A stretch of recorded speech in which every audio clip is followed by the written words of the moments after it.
Hey everyone, and welcome to RUBIN'S Mind Lab, where we break down the latest research into what it really means. Ever wondered if you can actually get stronger or better at something just by thinking about it? Well, today we're diving into some fascinating research about how observing or imagining movements might help older adults stay steady on their feet. This is all about something called action simulation. Think of it as watching someone do a task or mentally rehearsing that task yourself without actually doing it physically.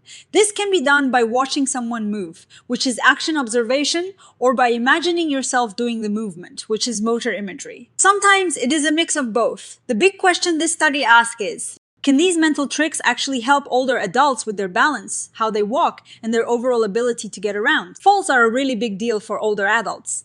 They can lead to serious injuries, loss of independence, and a lower quality of life, while lots of research focuses on physical exercise to prevent falls. Sometimes people have trouble with that. Maybe they're too tired, or maybe they're a bit worried about exercising on their own.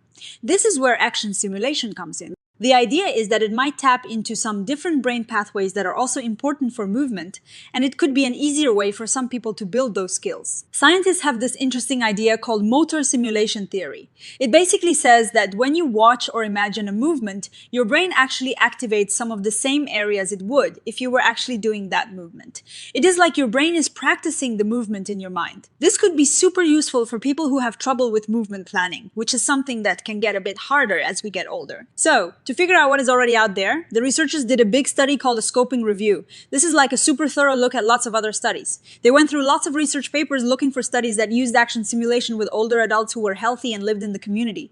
The main things they wanted to see if these interventions helped with were balance, gait, and overall mobility. They started with a massive search looking at over 13,000 articles.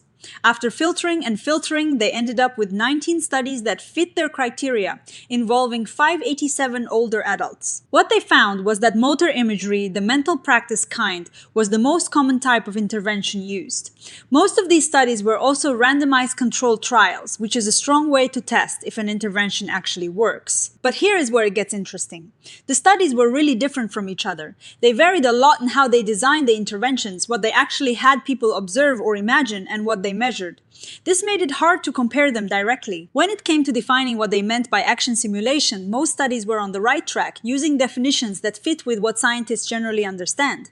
However, even though it is a well-established field, there was a lot of different wording used to describe the same things, like motor imagery being called mental practice or mental training, and especially for combined action observation and motor imagery. Sometimes different delivery methods were labeled the same. This shows how important it is to have clear and consistent ways of describing these interventions, so we all know exactly what is being done and can compare studies properly. A lot of the studies did mention a theory called motor simulation theory, which we talked about earlier. This theory helps explain why mentally practicing something might actually make you better at doing it. But the researchers noted that this theory doesn't always explain how the motor control itself changes. They suggest that we need to look at other theories from different fields, like how we learn from watching others, to get a fuller picture. Looking at the people in these studies, they were generally healthy older adults, with an average age in the late 60s to mid-80s. Some studies screened for cognitive function, and across the board, the participants generally had good cognitive abilities. It is interesting to see that some studies actually included people who had fallen before, while others specifically excluded them. This difference could affect how we interpret the results. As I mentioned, most of the studies were randomized controlled trials, which is great. But the actual structure of these trials varied. Some had 2 groups, others had 3 or even 5, and how they measured things changed too. Some measured right after the intervention, others had follow-ups, but only one study actually looked at the effects a month later. This makes it tough to see if any benefits last. The interventions themselves were delivered over very different lengths of time, from just one day to many weeks. The frequency of sessions also varied a lot, from once a week to daily, and how long each session lasted or how many repetitions people did also differed significantly. This wide variation is a major reason why it is hard to say definitively what works best. Here is a key point. In about half the studies, the movements they practiced mentally or observed were directly related to the movements they measured afterward. This is called target congruent. In the other half, the simulated movements weren't directly linked to the outcomes they were measuring. This might make it harder for the benefits to transfer to real. World tasks. Some interventions involved imagining movements without actually moving, while others allowed for some movement. How participants were positioned during these mental practices also varied, sometimes matching the simulated movement, sometimes not. Now, for the results, across all 19 studies, they looked at a lot of different things, like different kinds of balance tests, walking speed, and how easy it was for people to get around. Overall, most of the interventions showed some positive effects on at least one of these measures. However, many studies found mixed results, meaning the intervention helped with some things but not others. And when it came to long-term effects, it was pretty sparse. Only one study checked how people were doing a month after the intervention, and they did find some good news there. But for the most part, we don't have a clear picture of whether these benefits stick around. The studies also looked at things like how confident people felt about their balance. When it came to balance confidence, the results were mixed. Some studies showed improvements, while others showed no change. For fear of falling, 2 studies showed a reduction, but one didn't. One of the most important parts of this review was looking at how easy these interventions are to actually use in real life, what the researchers call implementability. And here, the evidence is pretty limited. Only a few studies really looked at whether people found these interventions acceptable.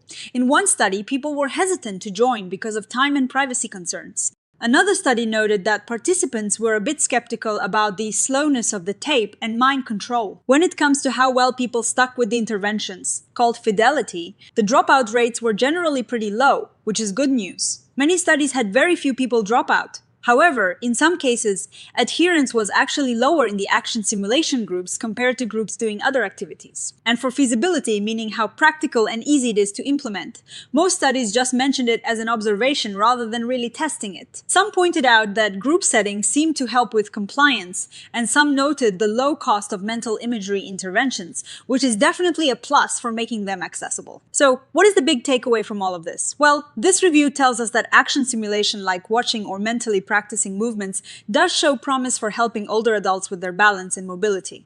The idea that we can improve physical skills with our minds is supported by the science. However, there is a massive amount of variety in how these interventions are designed and delivered. This makes it really hard to say exactly what the best approach is. We also see that there is not a lot of consistent information on whether the benefits last long-term or how acceptable and easy these interventions are for people to actually do. The way studies report their methods is also quite inconsistent, which makes it difficult for other researchers to repeat their work or for practitioners to take these interventions and use them in the real world. For the future, the researchers are calling for more standardized ways of reporting these studies. This means being really clear about the intervention details, the outcomes measured, and how they were measured. They also suggest that interventions should be designed with the things people actually struggle with in mind, like standing up from a chair or navigating stairs. It's really interesting to think that just by engaging our minds, we might be able to get some of the same benefits as physical exercise because our brains are activating similar areas. This is the core idea that makes action simulation so exciting. They also highlighted that combining action observation and motor imagery might be even more effective than doing each one separately. So, watching someone do a task while imagining yourself doing it could be a powerful combo. And a really forward-thinking suggestion is the use of virtual reality, or VR, for these interventions. Imagine practicing your balance in a safe virtual environment that feels incredibly real.